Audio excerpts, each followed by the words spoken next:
Atmosfer panas mulai terasa jelang balapan Moto3 Catalunya 2026 yang digelar di sirkuit Catalunya Minggu 17 Mei 2026 pukul 16 waktu Indonesia Barat.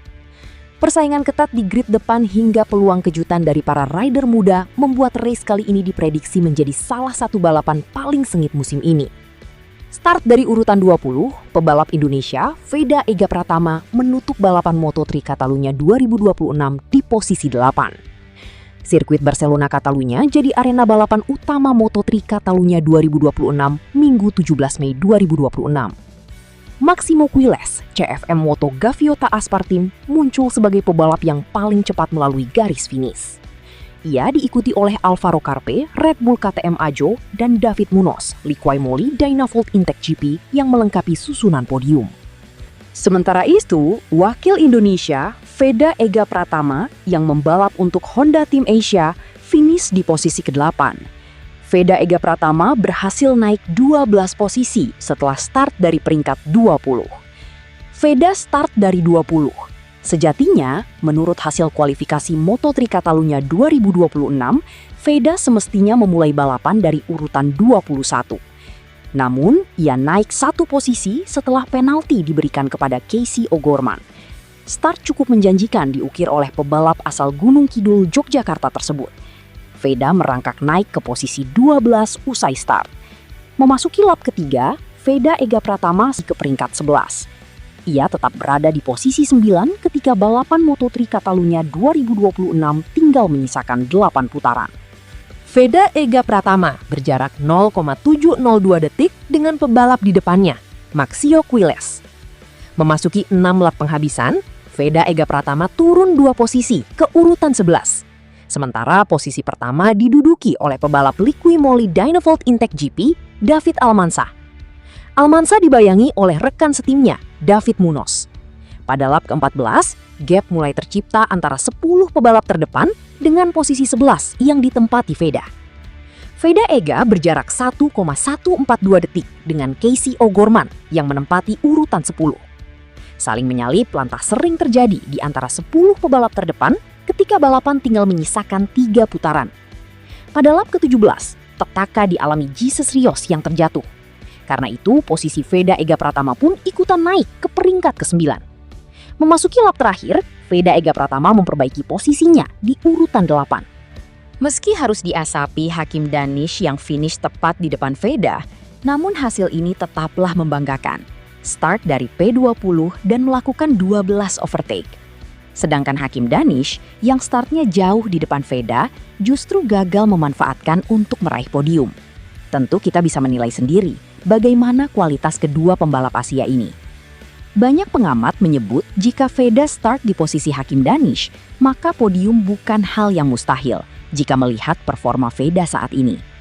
Apapun itu, seluruh rakyat Indonesia tentunya sangat bangga dengan perjuangan pemuda asal Gunung Kidul ini di pentas dunia. Sirkuit Catalunya kembali menghadirkan drama panas yang membuat para penggemar balap Indonesia tegang sejak awal sesi Q1 dimulai. Veda Ega Pratama datang dengan kepercayaan diri tinggi setelah sebelumnya menunjukkan kecepatan luar biasa sepanjang akhir pekan. Bahkan, saat para rider lain masih mencoba mencari racing line terbaik dan setting motor paling pas, Veda justru sudah mampu tampil mengejutkan dengan catatan waktu yang sempat membuat namanya naik ke posisi pertama. Momen itu langsung membuat pedok mulai memperhatikan rider muda Indonesia tersebut, karena kecepatannya benar-benar mengancam para unggulan di Q1.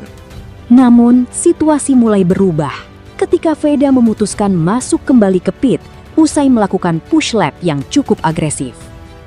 Keputusan itu awalnya terlihat normal, karena tim tentu ingin mengecek kondisi ban dan memberikan strategi terakhir sebelum time attack penentuan dimulai. Tetapi tanpa disadari, waktu di pit ternyata berjalan cukup lama. Di saat bersamaan, para rider lain mulai melakukan peningkatan waktu secara besar-besaran. Veda yang awalnya nyaman di posisi pertama, perlahan mulai tergeser di live timing.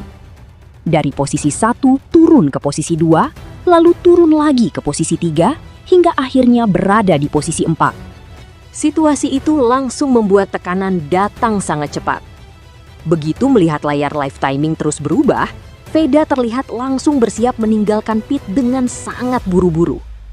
Mekanik pun memberikan isyarat cepat karena mereka tahu sesi Q1 tinggal menyisakan waktu sedikit lagi. Veda akhirnya berubah ke posisi kedua, lalu berubah ke posisi ketiga. Veda kembali masuk lintasan dengan target hanya satu, yaitu melakukan push lap terakhir demi merebut tiket menuju Q2. Tetapi justru disitulah drama besar mulai terjadi. Saat Veda mulai membangun ritme kecepatannya, banyak rider lain justru terlihat mencoba mencari slipstream atau towing dari motor Veda. Mereka tahu Veda memiliki sektor-sektor cepat yang sangat bagus di Catalunya, terutama saat masuk tikungan cepat dan area pengereman ekstrim. Akibatnya, Veda seperti menjadi target utama di lintasan. Beberapa rider terus berada dekat di belakangnya. Bahkan ada yang sengaja menunggu timing keluar pit agar bisa mengikuti racing line milik Veda. Situasi itu jelas membuat Veda kesulitan melakukan push maksimal. Fokusnya jadi terganggu karena berkali-kali harus melihat belakang. Di beberapa tikungan, Veda bahkan tampak sedikit mengurangi ritme karena ada rider yang terlalu dekat dan membuat jalur racing menjadi tidak ideal. Padahal, di sesi time attack seperti Q1, sepersekian detik sangat menentukan. Sedikit gangguan saja bisa membuat satu lap berantakan total.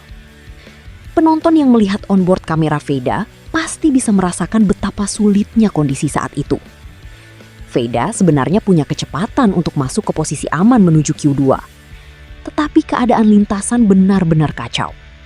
Banyak rider bergerombol dan saling mencari towing.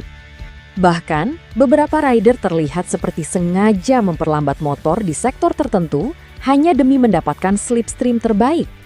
Hal itu membuat Veda kehilangan momentum penting saat hendak memulai flying lap terakhirnya. Meski begitu, Veda tetap tenang. Rider muda Indonesia ini masih berusaha memaksimalkan semua sektor yang tersisa. Di sektor pertama, catatan waktunya sebenarnya masih cukup kompetitif. Namun, saat memasuki sektor kedua dan ketiga, trafik mulai kembali muncul. Veda beberapa kali harus mengubah racing line dan itu membuat time attack miliknya tidak sempurna. Kecepatan motor memang masih sangat baik, tetapi kondisi lintasan membuat semuanya menjadi jauh lebih sulit dari perkiraan. Detik demi detik terakhir Q1 pun akhirnya selesai dengan penuh ketegangan. Para rider satu persatu memperbaiki catatan waktu mereka. Sementara Veda hanya bisa melihat hasil akhirnya di layar timing. Dan benar saja, Veda harus mengakhiri sesi Q1 di posisi ketujuh. Hasil itu membuatnya gagal lolos ke Q2 untuk memperebutkan posisi start terbaik menjelang race nanti. Tentu hasil tersebut membuat banyak penggemar merasa kecewa, karena Veda sebenarnya punya peluang besar untuk lolos. Apalagi sebelumnya ia sempat berada di posisi pertama dan menunjukkan pace yang benar-benar kompetitif. Tetapi balapan memang tidak selalu berjalan sesuai rencana. Kadang bukan soal kecepatan saja, melainkan juga soal timing, strategi, dan situasi lintasan yang sangat menentukan hasil akhir.